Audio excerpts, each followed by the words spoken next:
ಬೆಂಗಳೂರು ತನ್ನ ಹಸಿರು ಪರಿಸರದಿಂದಾಗಿ ತುಂಬಾ ಪ್ರಸಿದ್ಧವಾಗಿದೆ. ಆರ್ಸಿಬಿಯ ಗೋ ಗ್ರೀನ್ ಉದ್ಯಮದ ಭಾಗವಾಗಿ ನಾವು ಕಾವೇರಿ ನದಿಯ ಸಹಜ ಹರಿವಿಗೆ ಪ್ರವೇಶವಿಲ್ಲದಂತಹ ಜಾಗಗಳಲ್ಲಿ ಗ್ರೌಂಡ್ ವಾಟರ್ ಮತ್ತು ಸರ್ಫೇಸ್ ವಾಟರ್ ಮೂಲಗಳ ಮೇಲೆ ಮಾತ್ರ ಅವಲಂಬಿಸಿರುವಂತಹ ಪ್ರದೇಶಗಳಲ್ಲಿರುವಂತಹ 2 ಕೆರೆಗಳನ್ನು ಯಶಸ್ವಿಯಾಗಿ ಪುನಃ ಸ್ಥಾಪಿಸಿದ್ದೇವೆ.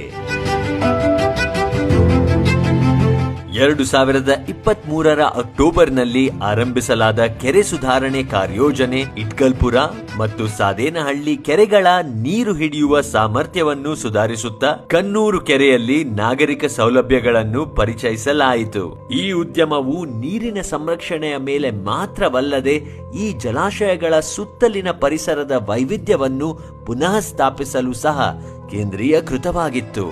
50,000 ಟನ್ ಕೆಸರನ್ನು ಡೀಸಿಲ್ಟ್ ಮಾಡಿ ಸ್ಥಳೀಯ ಕೃಷಿಯಲ್ಲಿ ಬಳಸಲಾಯಿತು. ಮಳೆಗಾಲದಲ್ಲಿ ಪ್ರವಾಹ ನಿಯಂತ್ರಣವನ್ನು ಗಮನಕ್ಕೆ ಇಟ್ಟುಕೊಂಡು 4 ಅಡಿ ಎತ್ತರದ ಮತ್ತು 25 ಅಡಿಗಳಷ್ಟು ವಿಸ್ತಾರ ಹೊಂದಿರುವ ಬಂಡ್ಗಳನ್ನು ಸ್ಥಾಪಿಸಿ 3,000ಕ್ಕೂ ಹೆಚ್ಚು ಮರಗಳನ್ನು ನೆಟ್ಟಲಾಯಿತು.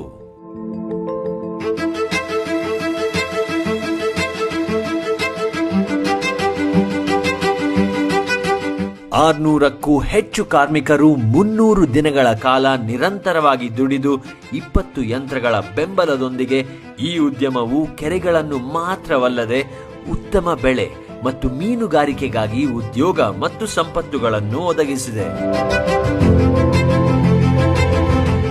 ಪ್ರದೇಶದ ಪರಿಸರ ಸಮತೋಲನವನ್ನು ಶಾಶ್ವತವಾಗಿ ಸುಧಾರಿಸಲು ಯೋಜನೆಯು ವಿವೇಕದಿಂದ ಜನಜಾತೀಯ ಜೈವಿಕ ಉದ್ಯಾನ, ಚಿಟ್ಟೆ ಉದ್ಯಾನ, ಬಿದಿರು ಉದ್ಯಾನಗಳನ್ನು ಮತ್ತು ಜೋಳಿಗೆ ಜಲಾಶಯಗಳನ್ನು ಅಭಿವೃದ್ಧಿಪಡಿಸಲಾಯಿತು. ಈ ಉಪಕ್ರಮದ ವೇಳೆಯಲ್ಲಿ ಡಿಯಾಜಿಯೋ ಇಂಡಿಯಾ ಕೂಡ ಆರ್ಸಿಬಿಯ ಅಭಿಮಾನಿಗಳ ಜೊತೆಗೂಡಿ ಬೃಹತ್ ವೃಕ್ಷಾರೋಪಣ ಅಭಿಯಾನದಲ್ಲಿ ಭಾಗವಹಿಸಿತು. ಪರಿಸರ ಸಂರಕ್ಷಣೆಯ ಕುರಿತು ಸಾಮೂಹಿಕ ಬದ್ಧತೆಯನ್ನು ಪ್ರದರ್ಶಿಸುತ್ತಾ ಈ ಪ್ರಯತ್ನವು ಆಯ್ದ ಕೆರೆಗಳಿಗೆ ಮಾತ್ರ ಸೀಮಿತವಲ್ಲ. ಈ ಮುಖ್ಯ ಜಲಾಶಯಗಳನ್ನು ಪುನಃ ಸ್ಥಾಪಿಸುವ ಮೂಲಕ ಯೋಜನೆಯು ಪ್ರದೇಶದ ಜಲ ಸಂಪತ್ತಿನ ಒಟ್ಟಾರೆ ಆರೋಗ್ಯವನ್ನು ಬಲಪಡಿಸಿದೆ. ಹಲವಾರು ಕೆರೆಗಳಿಗೆ ದೀರ್ಘಕಾಲ ನೀರಿನ ಭದ್ರತೆ ಮತ್ತು ಸ್ಥಾಯಿತ್ವವನ್ನು ಖಚಿತಪಡಿಸಿದೆ. ಇದು ಕೇವಲ ಕೆರೆಗಳನ್ನು ಪುನಃ ಸ್ಥಾಪಿಸುವುದಲ್ಲ, ಬದಲಾಗಿ ಅವೇರ್ನೆಸ್ ಮತ್ತು ಭವಿಷ್ಯದ ಯೋಜನೆಗಳನ್ನು ರೂಪಿಸುವ ಉಪಕ್ರಮವಾಗಿತ್ತು.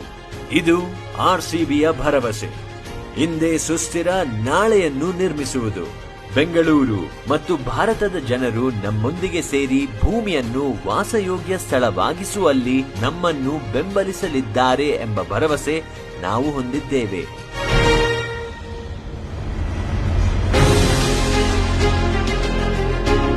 ನಾವು ಈ ಕೆರೆಯನ್ನು ಸ್ಥಳೀಯ ಸಮುದಾಯಕ್ಕೆ ಹಸ್ತಾಂತರಿಸಿದ್ದೇವೆ. ಅವರ ಭವಿಷ್ಯದ ಪೀಳಿಗೆಗಾಗಿ ಈ ಪ್ರಕೃತಿಯ ಉಡುಗೊರೆಯನ್ನು ಉಳಿಸಿಕೊಳ್ಳುವ.